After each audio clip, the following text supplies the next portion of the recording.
Olá, um bom dia para você que sintoniza a programação da TV Primavera de Criciúma.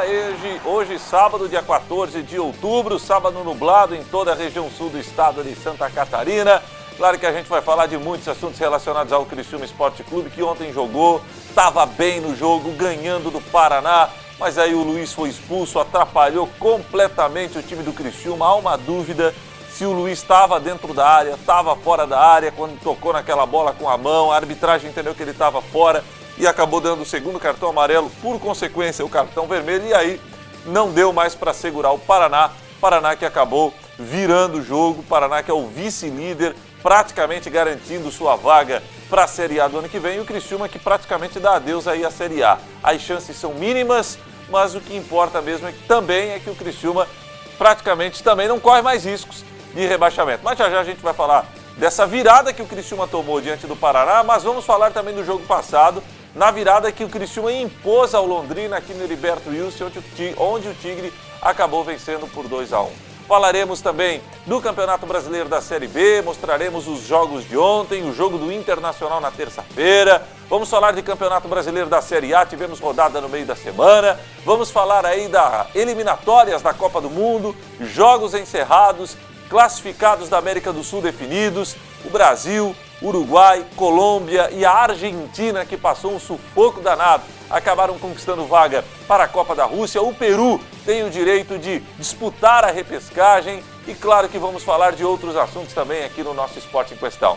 Você já sabe, você participa, você interage conosco. Já eu vou passar aí as ferramentas, os canais onde você pode interagir conosco e você aproveita nos próximos 40 minutos tudo o que acontece no mundo esportivo em Criciúma, em Santa Catarina e no Brasil. É o Esporte em Questão que está só começando. Seja bem-vindo!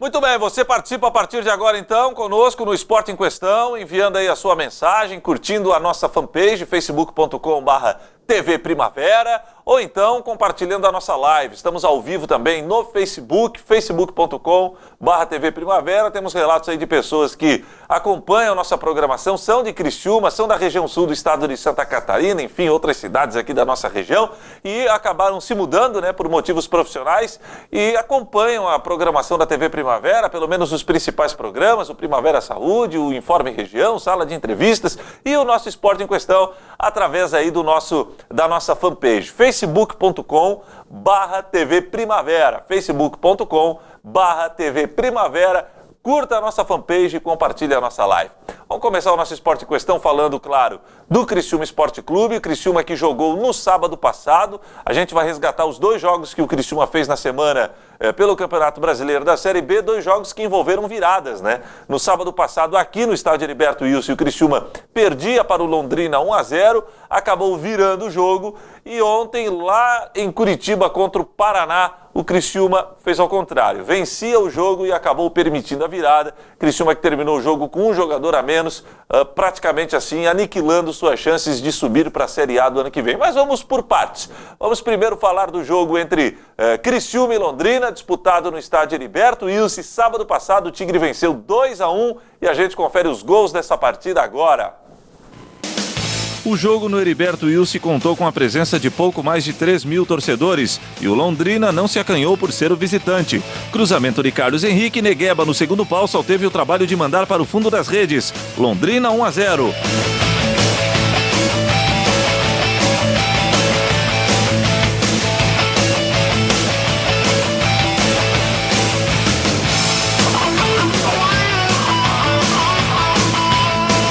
No final do primeiro tempo, o zagueiro Dirceu do Londrina deu bobeira e Alex Maranhão, esperto no lance, roubou a bola para empatar o duelo. Tudo igual, 1-1.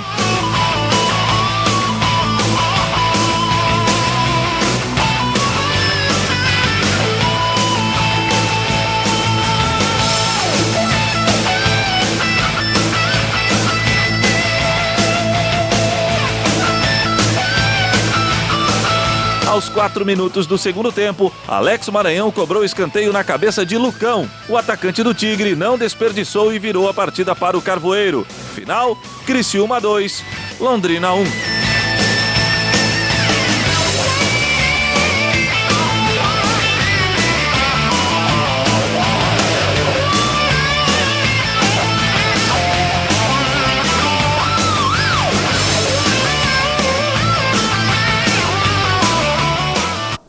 Pois é, rapaz, esse resultado aí reanimou o Criciúma no Campeonato Brasileiro da Série B, depois do jogo contra o Londrina. Todo mundo falou, agora vai!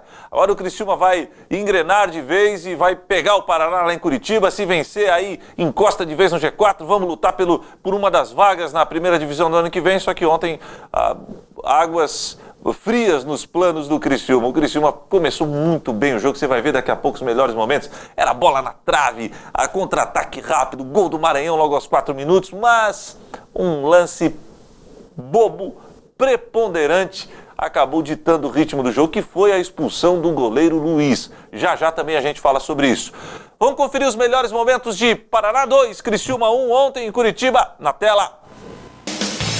O Criciúma estava a fim de jogo. Logo no primeiro lance da partida, Alex Maranhão mandou a bola na trave através desta cobrança de falta. Porém, a arbitragem mandou voltar o lance. E na segunda chance, Alex Maranhão não desperdiçou e mandou a bola para o fundo das redes. Criciúma 1-0.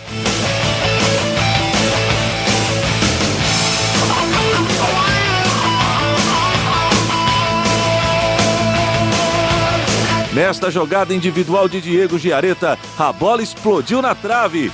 Quase o segundo gol carvoeiro. Nesta jogada, Alemão entrou livre na área do tricolor. Nino no carrinho afastou o perigo. A zaga paranista pediu pênalti. E aí, foi ou não foi?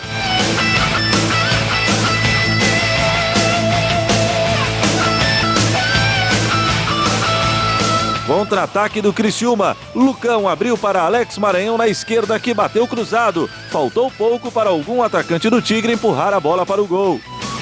Agora a resposta do Paraná. Gabriel Dias entrou na área, driblou o goleiro Luiz e no momento do chute, Nino salvou em cima da linha, evitando o gol de empate dos donos da casa. Na sequência do lance, escanteio para o Paraná. Iago Maidana, de cabeça, só teve o trabalho de empurrar para o fundo das redes. Tudo igual, 1-1.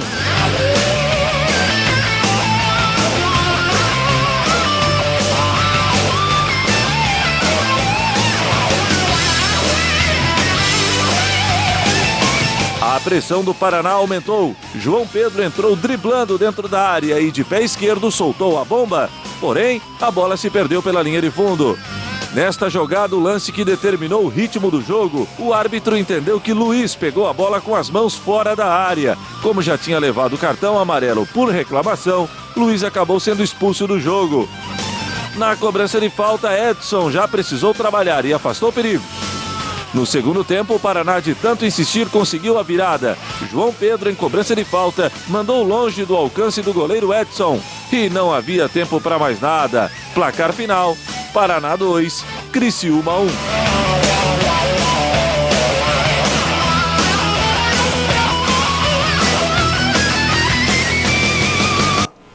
Pois é, Criciúma acabou levando a virada ontem do Paraná, 2-1. A arbitragem, na minha visão, acho que se o juiz marcasse pênalti naquele lance do Nino, ninguém ia reclamar não, né?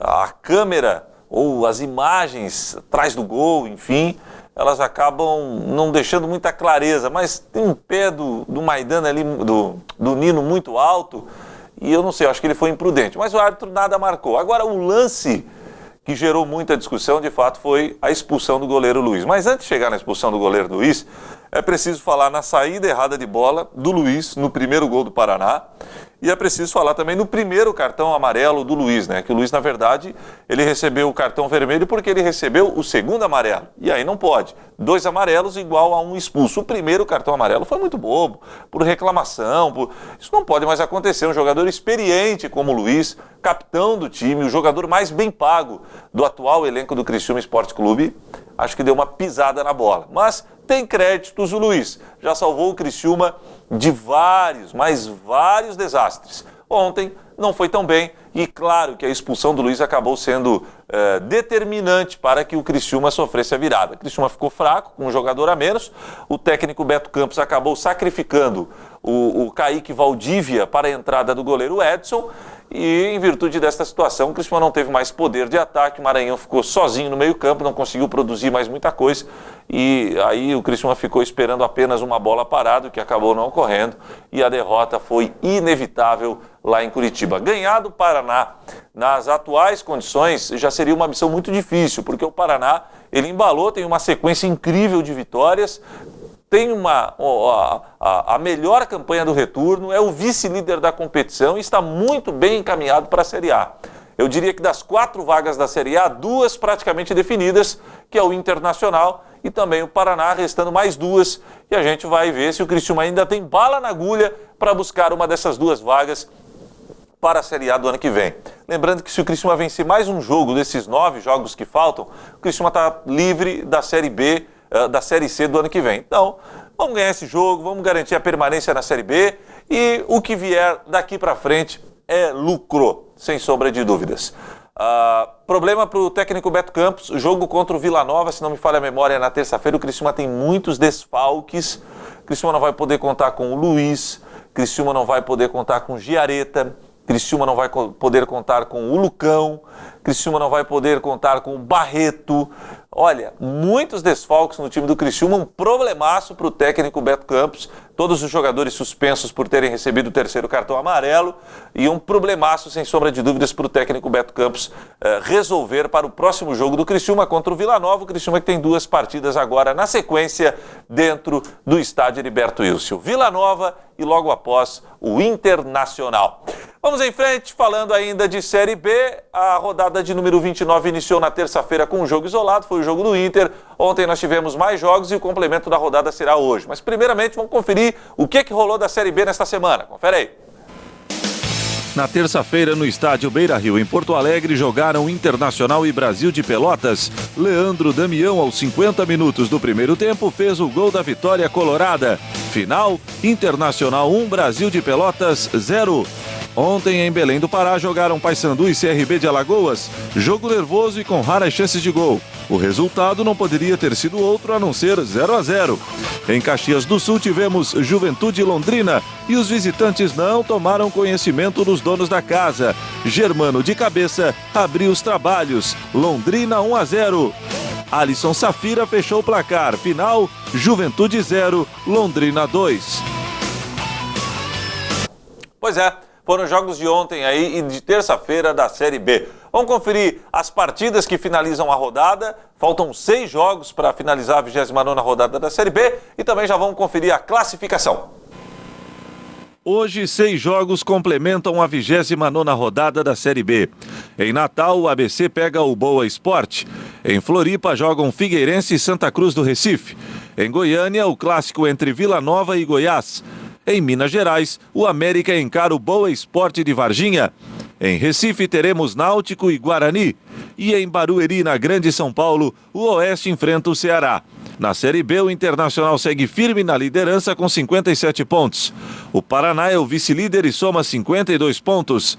Com 51 pontos na terceira posição está o América Mineiro. O Ceará, com 48 pontos, fecha o G4 na 4ª posição. O Oeste tem 47 pontos e é o 5º. Com 46 pontos na 6ª posição está o Vila Nova. O Juventude tem 45 e é o 7º. O Criciúma é o 8º colocado. O Tigre tem 42 pontos. O Londrina com 40 pontos é o 9º. E o Brasil de Pelotas com 37 é o 10º. O Figueirense atualmente está na zona do rebaixamento. O Figueira tem 32 pontos, ocupando assim a 17ª posição. Vamos deixar um pouquinho a Série B de lado e vamos falar de Campeonato Brasileiro da Série A. No meio da semana nós tivemos aí a realização de mais uma rodada do Campeonato Brasileiro. Vitória do Corinthians, empate do Santos e o Corinthians está cada vez mais campeão. Confere os gols. Em Curitiba tivemos o confronto entre Atlético Paranaense e Atlético Goianiense. Luiz Fernando abriu os trabalhos a favor dos visitantes. Dragão 1-0. Guilherme de cabeça empatou para o Furacão 1-1. Lúcio Gonzalez virou para o rubro-negro do Paraná, 2-1. Mas Walter empatou o duelo e fechou o placar. Final, Atlético Paranaense 2, Atlético Goianiense também 2. No Rio tivemos Botafogo e Chapecoense. Apodi de cabeça fez o gol da Chape, Chapecoense 1-0. Brenner empatou para os cariocas, 1-1. Vinícius Tanque, aos 50 do segundo tempo, virou para o Botafogo. Final, Botafogo 2, Chapecoense 1. Em São Paulo, o Corinthians pegou o Coritiba. Jô fez o primeiro do timão. Corinthians 1-0. O empate do Coxa nasceu com Henrique Almeida. Tudo igual, 1-1. Clayson tratou de recolocar o Corinthians na frente, 2-1. Clayson fez mais um e fechou o placar. Final, Corinthians 3, Coritiba 1. Em Belo Horizonte, o Atlético Mineiro enfrentou São Paulo. Fábio Santos, de pênalti, fez o gol do triunfo do Galo. Final, Atlético Mineiro 1, São Paulo 0. Em Floripa jogaram Avaí e Vasco. Wagner fez o primeiro do Vascão. Vasco 1-0. Andrés Rios fez o segundo do Bacalhau. Vasco 2-0. Betão descontou para o Avaí. Final, Avaí 1, Vasco da Gama 2. Em Porto Alegre, o Grêmio recebeu a visita do Cruzeiro. Rafael Sobis fez o gol dos visitantes. Final, Grêmio 0, Cruzeiro 1. Em Campinas, a Ponte Preta pegou o Santos. Naldo fez o gol da Macaca. Ponte Preta 1-0. Ricardo Oliveira empatou para o Peixe. Final, Ponte Preta 1, Santos também 1. No Rio de Janeiro foi realizado o clássico Fla-Flu. Pará jogou contra o próprio Patrimônio e fez gol contra. Fluminense 1-0. Hever empatou para o Mengão e fechou o marcador. Final, Flamengo 1, Fluminense também 1. Em Salvador tivemos Vitória e Sport. Diego Souza fez o primeiro do Leão Pernambucano. Sport 1-0. Lênis ampliou a vantagem do Sport, 2-0. Trellis diminuiu para o Vitória e ficou nisso, Vitória 1, Sport 2. Em São Paulo, Palmeiras encarou o Bahia. William fez o primeiro do Verdão, Palmeiras 1-0. Bruno Henrique ampliou para o Porco, Palmeiras 2-0. Edgar Júnior diminuiu para o Bahia, 2-1. E Edgar Júnior de pênalti decretou o direito de igualdade em São Paulo. Final, Palmeiras 2, Bahia também 2. Legal, e pra gente finalizar aí Campeonato Brasileiro, vamos conferir os jogos deste final de semana da Série A e também a classificação do campeonato. Hoje serão realizados 2 jogos. No Rio de Janeiro teremos o clássico entre Vasco da Gama e Botafogo. Em São Paulo vai encarar o Atlético Paranaense. Amanhã no Rio jogam Fluminense e Avaí. Em Recife o Sport pega o Atlético Mineiro. Em Goiânia teremos Atlético Goianiense e Palmeiras. Em Chapecó, a Chapecoense receberá a visita do Flamengo.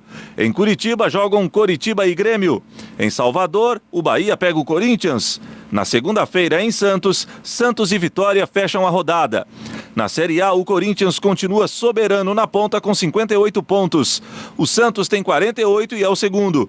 O Cruzeiro, com 47 pontos, é o terceiro. O Grêmio figura na 4ª posição com 46 pontos. O Palmeiras soma 44 pontos e é o 5º colocado. Na 6ª posição com 43 pontos está o Botafogo. Com 40 pontos, o Flamengo ocupa a 7ª posição. O Atlético Mineiro possui 37 pontos e é o 8º. O Vasco, com 36, é o 9º. Com 35 pontos na 10ª colocação, figura o Atlético Paranaense. A Chapecoense está na 13ª posição com 32 pontos.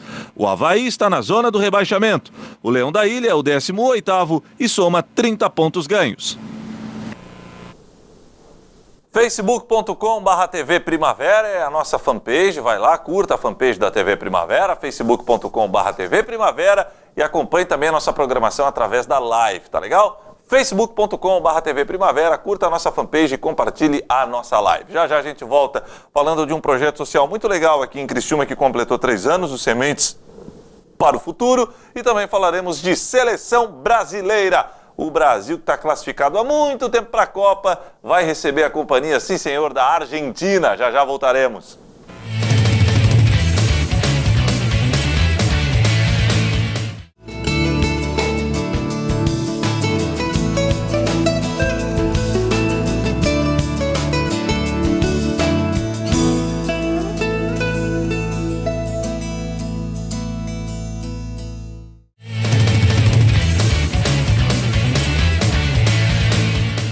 Não vai esquecer, hein? Adiantar o seu... Viu, Dodge? Adianta o relógio meia-noite, tem que passar para 1h da manhã. Vão perder 1 horinha do final de semana. Quem precisava dar uma descansada aí, já sabe que vai ter que descansar 1 hora menos, tá bom? O horário brasileiro de verão vai seguir até... viu, Mike? Tu que vai fazer o casamento até fevereiro. Aí depois de fevereiro a gente recupera essa hora. O final de semana vai ter 1 horinha a mais. Mas eu particularmente gosto pra caramba do horário de verão. E aqueles que não gostam, enfim, paciência, né? Vamos lá, meia-noite, pula o relógio para 1 hora da manhã, tá legal? Vamos falar de um projeto social muito legal aqui na cidade de Criciúma. O Marcelinho, ex-jogador de futebol profissional, jogou no Próspera, foi campeão da 2ª divisão do Campeonato Catarinense pelo Próspera, jogou a Série A do Catarinense pelo Próspera. Ele se aposentou e montou um projeto social lá no bairro Boa Vista, uma área de risco da cidade. Um projeto social muito legal e que vem colhendo bons frutos, que é o Sementes para o Futuro. No meio da semana, o Sementes para o Futuro comemorou 3 anos de atividades. E o goleiro Luiz e o Alex Maranhão, jogadores, heróis do atual elenco do Criciúma, estiveram lá no projeto Sementes para o Futuro para dar uma palavra de incentivo para a molecada. A jornalista Morgana Salvador também esteve lá e vai nos contar direitinho essa história. O projeto Sementes para o Futuro completa 3 anos e atende mais de 120 meninos. A ação contou com a participação especial do goleiro Luiz e o meia Maranhão. São pessoas que sempre estão aqui se dispondo, e a visita dessas pessoas que são referências para nós é muito importante no trabalho, agrega muito. Às vezes eu falo para as pessoas que a ajuda não é só financeira. Às vezes uma visita, uma palavra de incentivo, agrega muito no trabalho. Então a gente só tem que agradecer essas 2 pessoas, pessoas humildes que vêm aqui abrir mão do seu descanso para estar aqui compartilhando um pouquinho com essas crianças da sua experiência. Os jogadores do Criciúma Esporte Clube se identificaram naqueles meninos que com os olhos atentos ouviram cada palavra dita pelos atletas. Pra gente é um prazer estar aqui porque essas coisas nos fortalecem, né? Um dia a gente esteve ali no lugar dessas crianças que sonham se tornar um atleta profissional de futebol. A gente sabe da dificuldade que é, o quanto é difícil, o tamanho da renúncia que você tem que fazer, ficar longe da família, ficar longe das pessoas que você ama. Mas é uma coisa que dignifica cada vez mais a nossa profissão, né? A gente fica feliz pelo início desse trabalho, né? Tá no começo ainda, ver que cada dia mais está aumentando o volume de crianças, né? O trabalho está sendo feito realmente para buscar um futuro melhor para eles, né? O projeto ainda está engatinhando, mas muito caminho já foi percorrido ao longo desses 3 anos. É uma conquista, né? Hoje é um dia de celebrar, porque embora falando de tempo é um tempo curto, porém as conquistas elas já são notórias, né? E principalmente quando se fala de dificuldade, por ser um trabalho social, né? As dificuldades que são diárias, e por nós hoje estarmos aqui 3 anos efetivamente, já é um motivo de celebração. Um dos principais objetivos do projeto é ocupar o tempo ocioso dos alunos e apresentar através do esporte uma outra realidade na busca pelo sonho. A gente sabe a ferramenta, o poder que é o esporte na vida de uma criança e, acima de tudo, na sociedade. Então, é um trabalho difícil, porém, o que eu acredito muito nesse trabalho, né? E eu tenho certeza que juntos a gente vai, né, colher muitas coisas boas ainda. Melhor do que ninguém, Maranhão é a melhor pessoa para falar dessa relação com o esporte como meio de buscar pelo sonho almejado. Você vê que são crianças que têm o mesmo sonho que eu tinha quando eu também tinha 12, 13 anos.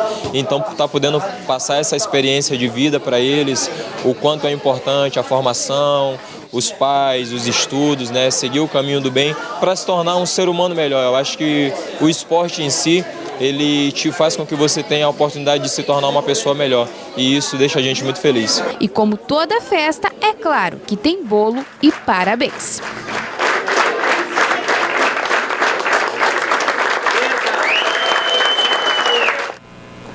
Legal, parabéns aí ao Marcelinho, o pessoal do Sementes para o Futuro, ao goleiro Luiz e também ao Alex Maranhão, que foram lá dar um apoio para aquela molecada que tem um sonho de ser jogador profissional. Mais que ser um jogador profissional, o Sementes para o Futuro, ele prepara o cidadão, né? Se você, e nem todos serão, né, jogadores de futebol, mas você vai ter disciplina, você vai aprender a respeitar pai e mãe, você vai saber que há um Deus sobre todas as coisas, e aí você começa, né, a trilhar o caminho do bem, E como diz a Bíblia, né? Ensina a criança no caminho que ela deve andar e jamais se esquecerá dele. Está lá em Provérbios. Vamos em frente com o nosso programa. Vamos falar agora de eliminatórias sul-americana.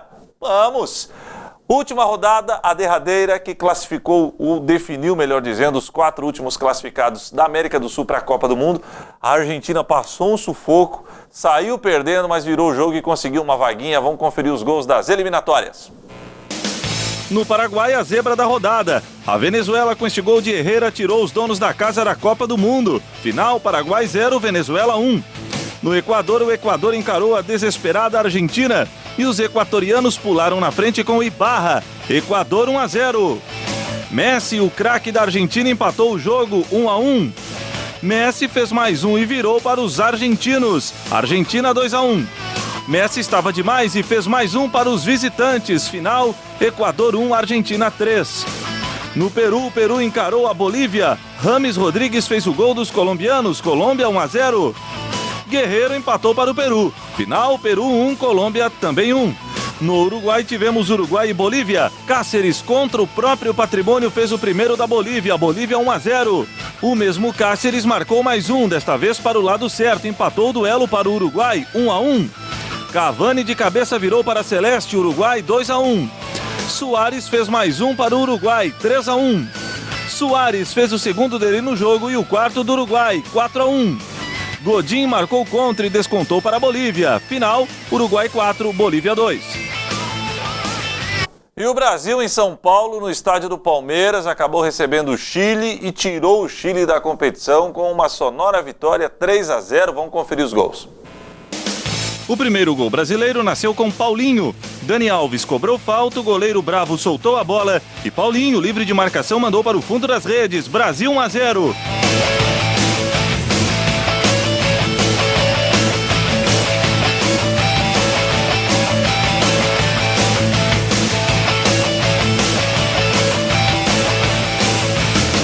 O segundo gol brasileiro veio nesta jogada. Neymar deixou Gabriel Jesus na cara do gol para mandar para a rede. Brasil 2-0.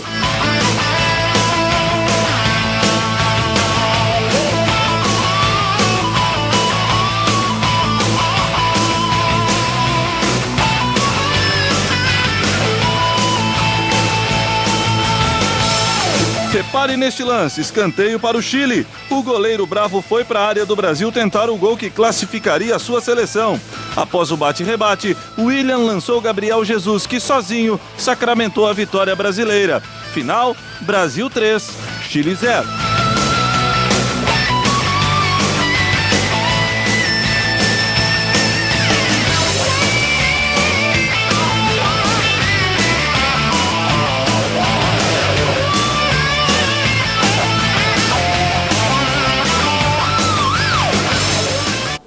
Pois é, vamos conferir então como é que terminou a classificação, ou como terminou, né? Como ficaram classificados os times sul-americanos para a Copa do Mundo. As eliminatórias da América do Sul, terminadas na última terça-feira, ficaram assim. Com o fim das eliminatórias, a classificação do torneio sul-americano ficou assim. O Brasil, com 41 pontos, foi o campeão. O Uruguai somou 31 e ficou em segundo. A Argentina, com 28 pontos, terminou em terceiro. A Colômbia, com 27, ficou em quarto. Na quinta posição, com 26 pontos e saldo positivo de um gol, ficou o Peru. O Chile foi o sexto e somou 26 pontos e saldo negativo de um gol. Na sétima posição, com 24 pontos, ficou o Paraguai. O Equador, com 20 pontos, foi o oitavo. Na nona posição, com 14 pontos, ficou a Bolívia. A Venezuela foi a décima e somou 12 pontos ganhos. Desta forma, Brasil, Uruguai, Argentina e Colômbia conquistaram vaga direta para a Copa da Rússia. E o Peru irá disputar a repescagem contra a Nova Zelândia. Chile, Paraguai, Equador, Bolívia e Venezuela estão eliminados. E o técnico Tite avaliou o desempenho dos seus comandados no jogo contra o Chile. Fala aí, Tite. O senhor lembra que o Brasil foi campeão da Copa das Confederações e perdeu a Copa do Mundo? O Chile foi campeão da Sul-Americana, da Copa América, perdão, e ganhou a Centenária, que o senhor estava lá conosco no estádio. Que lição o senhor tira disto em razão de que o senhor ganhou invicto essa fase classificatória? E a segunda pergunta, se possível, o senhor chegou a temer quando o Chile baixou a borracha, se perdeu, desequilibrou emocionalmente do senhor perder algum jogador na estreia da Copa do Mundo?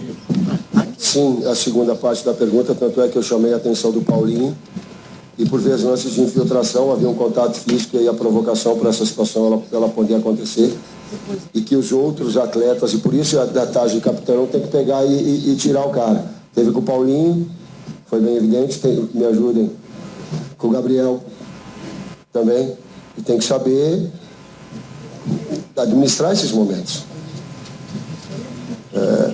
Então tem que ter essa capacidade de buscar. Então eu temi em alguns momentos para que a gente tenha mentalmente forte é saber absorver essas situações também. E ela tem que ter essa maturidade, ela tem que melhorar nesse aspecto também. A outra primeira parte, não dá para comparar etapas, sabe? É muito difícil para mim. Eu não sei o que aconteceu em outros momentos, em outras situações. O que eu posso é que a gente tem que ter discernimento. Discernimento para saber que a gente passou uma etapa. Discernimento que teve a grandeza de fazer o seu melhor. Para nós, não para ninguém. A gente não quer mostrar para ninguém. Eu não sabia nem quem era classificado aí. Eu quero fazer uma menção. Tem três profissionais aqui da nossa comissão técnica. Que suporta a comissão. Vocês são muito bons. Vocês são bons demais. Falta aqui, muito bom. Não sabe o trabalho que vem aí pra gente, em termos estratégicos, para buscar. Vai voltar aqui, Rogério? Vocês não vão voltar para planejar? Pra gente planejar. Então a gente faz por nós, essa busca de crescimento, independentemente de quem foi. Eu não sei quem classificou, só sei que o Chile saiu por um gol. Porque alguém comentou aí na vida. Não quero saber. Estou preocupado com o meu trabalho, estou procurando em excelência, estou procurando fazer o meu melhor. Não vibro com mal de ninguém, não torço com mal de ninguém, só quero fazer o meu melhor trabalho, cara. Sempre que possível você fala em legado do Dunga, de algumas escolhas que você herdou dele, mas se a gente for olhar os principais jogadores dentro dessas eliminatórias, a gente vai ir para Paulinho, que sequer era convocado, Gabriel Jesus, que sequer era convocado, Marcelo, que sequer era convocado, Coutinho, que era reserva. Então eu queria que você falasse um pouco sobre esses jogadores que cresceram dentro do teu período na seleção. Legado não só do Dunga, mas do Felipe também, do Luiz Felipe na Copa de 2013. Então o Dani já é daquela formação, Thiago é daquela formação, então, vamos traduzir, Fernandinho é daquela geração. Então traz, e quando não tem um tempo muito longo de um trabalho de um técnico, tu acaba trazendo esses legados. Agora também te digo, segue na relação do Dunga. Coutinho, mas ele estava maduro e já tinha explodido tanto quanto no livro que estava agora? Não, ele evoluiu. Qual era o outro jogador?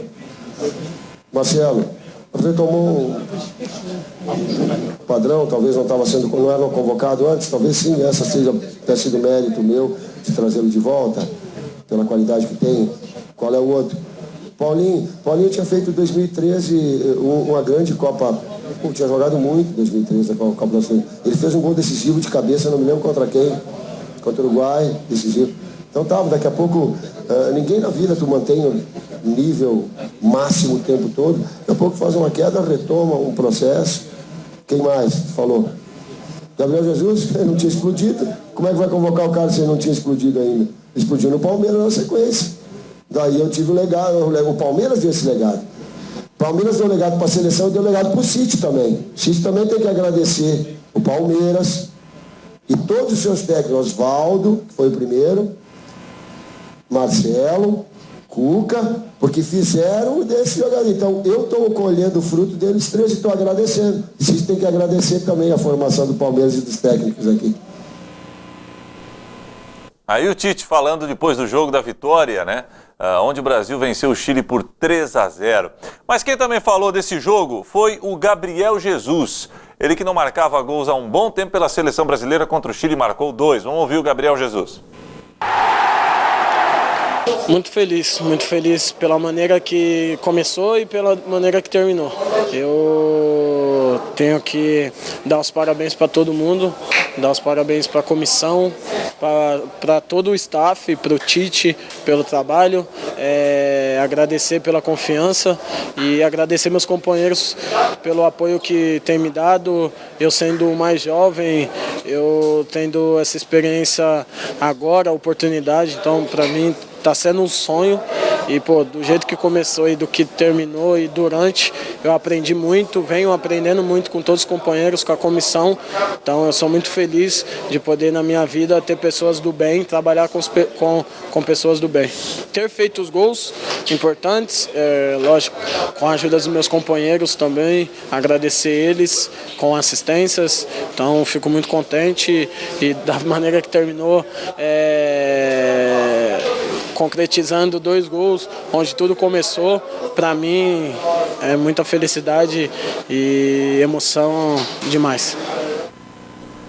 Quem também falou foi o goleiro Ederson, ele que fez a sua estreia na seleção brasileira. Vamos conferir aí o depoimento do Ederson.